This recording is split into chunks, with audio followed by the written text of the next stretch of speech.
My colleagues on the far right are on a mission to attack, discredit, and ultimately dismantle the FBI. This is defund the police on steroids. You're engaging in the self-promotion of your new book that's about to be released.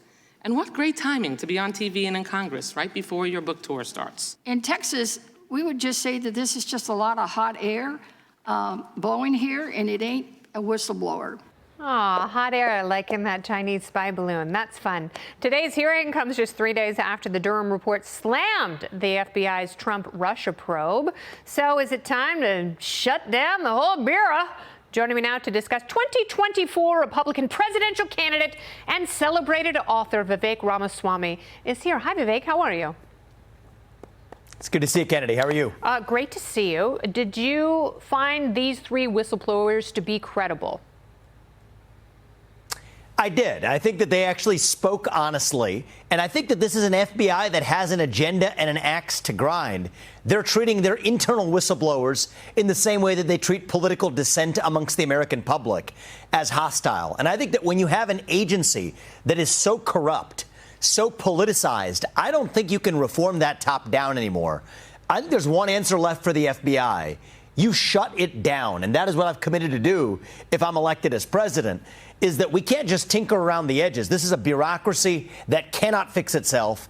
It is so corrupt that just as at the local level, you have local police and local prosecutors without an agency sitting in between. At the federal level, you have federal marshals, you have U.S. marshals, and you have the DOJ. You don't need an FBI sitting in between either. And I think this is far more pragmatic than we make it out to be. It's what the next president needs to do. Yeah, I don't agree that it's defund the police. In fact, I tend to agree with you that we already have so many federal law enforcement agencies that the FBI has become redundant. But a politicized FBI trained against its citizens, that is uncalled for. And I think we do have to have a conversation about what we expect from law enforcement, from federal law enforcement, and are they usurping power from local law enforcement, which is having the toughest time of all. So I think you can look at all of these arenas where the federal government has been weaponized. So if you were president, what would you do about it? Obviously, you have to work with Congress. How do you make your case?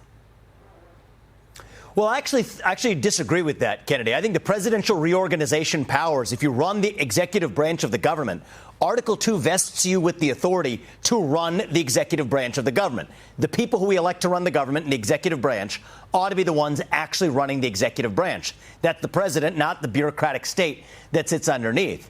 You know, even just from a case of efficiency, the DEA and the FBI pursue drug cases in parallel. This makes no sense. So just from the standpoint of efficiency and spending, it's already sprawling in a way that's wrong for the American taxpayer. But when you have a bureaucracy that shouldn't exist, it then finds things to do. And I don't think this is a partisan point either, Kennedy. This is the same FBI that tried to actually pressure and threaten Martin Luther King Jr. into committing suicide, and denied Elvis. him a concealed Don't carry forget permit. Elvis. So over the last John 60 Lennon. years, the left and the right could actually agree on this. You know, this is Okay, so actually we not talk that a lot partisan about, of a point if we see it in that talk a lot way. about the left and the right, but there are a lot of libertarians who watch the show. And what is your pitch to them? They want the government out of their lives. They look at the pandemic. They look at, potentially 87,000 new IRS agents. They work hard. Their money is taken from them, and the government lords so much power over them. So what is your pitch to libertarians? My pitch to libertarians is let's end the administrative state. That's actually how the government itself extends its tentacles through that fourth branch of government.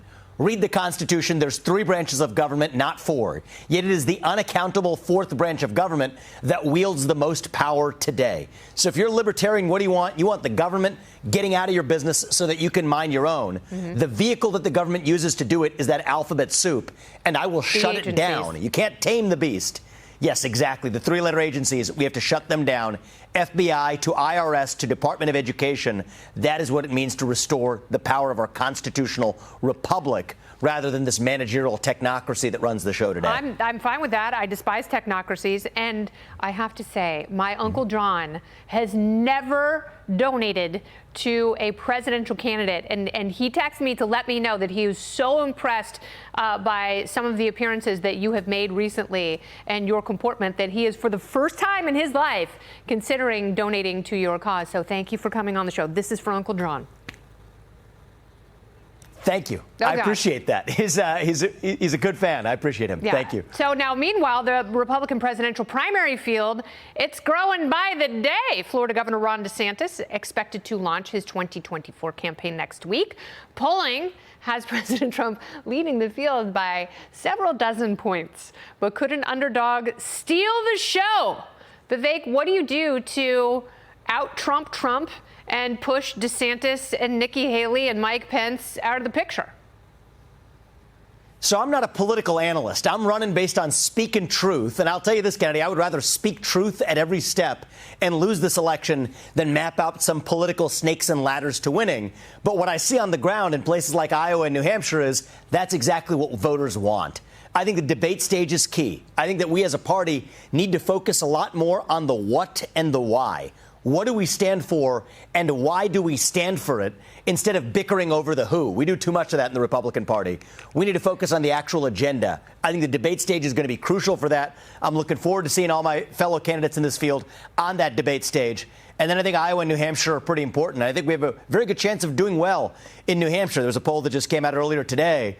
We haven't even spent that much money in New Hampshire, and I think a lot of those voters already appear to be quite receptive to my message. Well, you're polling higher than Mike Pence, which is very interesting because obviously he was the vice president under a president who's still very popular with many members of the Republican Party. But, you know, you are going to have to take on Donald Trump at some point. How do you do that? Because you might say you don't want to deal with the who, but he is the who. So the case I make to the people is we're not running from something. We are running to something, our vision of what it means to be American.